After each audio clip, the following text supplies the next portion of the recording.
السلام عليكم ورحمة الله. ازيكم يا حبايبي، عاملين ايه؟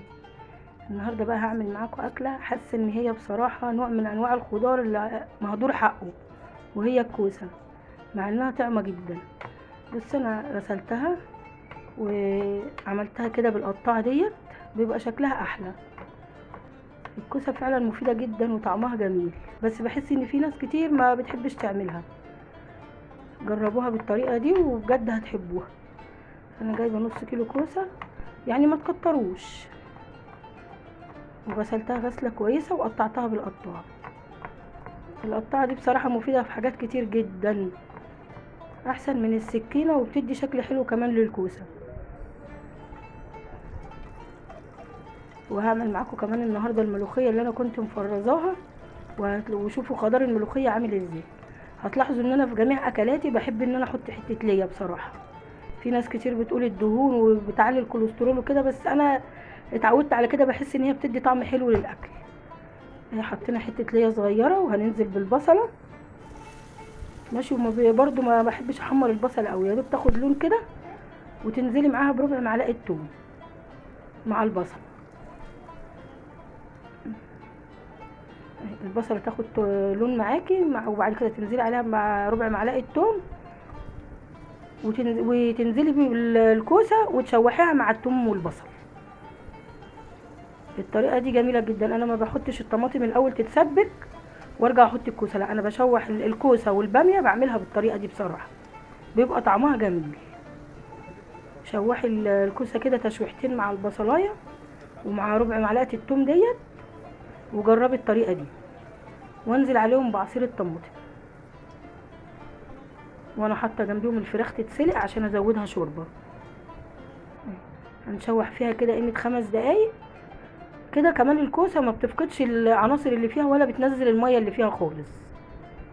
كمان حتى لما بتيجي تاكليها بتلاقيها معاكي مش طريه قوي، عشان ما نزلتش الميه اللي فيها. وانا عصير الطماطم حاطه معاها في الكبه قرن فلفل اخضر.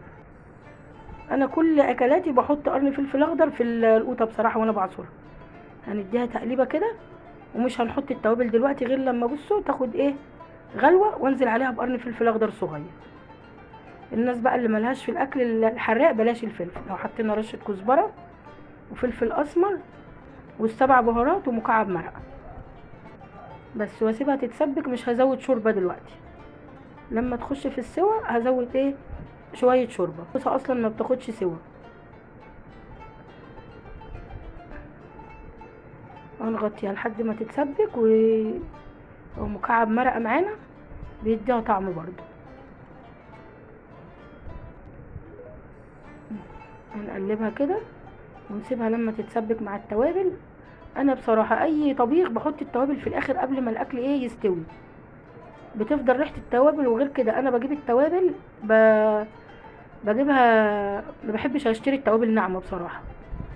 انا بجيبها وبطحنها عندي ساعه ما اكون عايزاها محتاجاها.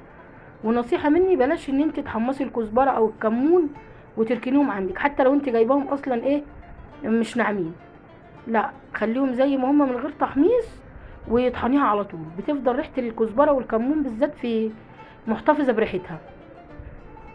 بس زودناها شوربه، وهنغطيها. لما هنحط بقى ربع معلقه بابريكا. وانا في اي طبيخ برضو بحط ربع معلقه سكر بصراحه، بيدي طعم جميل جدا للطبيخ. حتى لو انت القوطه معاكي حادقه، السكر بيخليها مسكره. بصوا لون الكوسه بعد ما خلصت. وهنعمل برضو معاكم الملوخيه، انا مفرزاها قبل كده والله، في بقالها دلوقتي شهر، وارجعوا للفيديو بصوا هتشوفوا لونها زي ما هي. وبصراحه انا اول مره اصلا في حياتي ان انا افرز الملوخيه، عمري ما فرزتها، بس جربوها بطريقتي وشوفوا وجربوا، جميله جدا وهتوفر عليكي كتير. هتحسي ان انت ما عملتيش اكل بصراحه، بدل ما هتجيبيها بصوا لونها زي ما هي والله، وبقالها شهر عندي في الفريزر. وعملنا لها كده معلقه توم، ونحط مع التوم حبه كزبره. انا الشوربه بتاعه الملوخيه بحط لها حبه كزبره وشويه سكر صغيرين ومكعب مرقه. هنشوح لها التومه كده. وانا اصلا الملوخيه جبتها وغسلتها، في اللي ما شافش الفيديو بتاع تفريز الملوخيه غسلتها غسله حلوه وقرطفتها وسبتها ايه، تصفي ميتها شويه بعد ما قرطفتها. بعد كده ميه مغليه على البوتاجاز، وحطيت فيها معلقه سكر كبيره، نزلت عليها بالملوخيه وطلعتها ايه مفيش دقيقه عشان تحتفظ بلونها، والسكر هو السر ان هي تحتفظ بلونها. اهو هنا طشت الملوخيه، بصوا لونها ولا غيرت ولا اي حاجه، وطعمها في منتهى الجمال كانك لسه شارياها والله. وبعد كده نزلت الملوخيه على ميه فيها مكعبات تلج، وطلعتها على الكبه على طول، وبرده وانا بفرمها في الكبه حطيت معاها نص معلقه سكر. الاكله دي بتفكرني بقى ايه بامهاتنا الله يرحمهم زمان. بحس ان امهات زمان هم اللي كانوا فعلا بيحبوا يعملوا الكوسه والملوخيه مع بعض. جربوا الطريقه ديت، واحب اسمع تعليقاتكم، وانا متشكره جدا للناس اللي بتدعمني، بصراحه بيشجعوني ان انا اكمل. والف هنا يا حبايبي.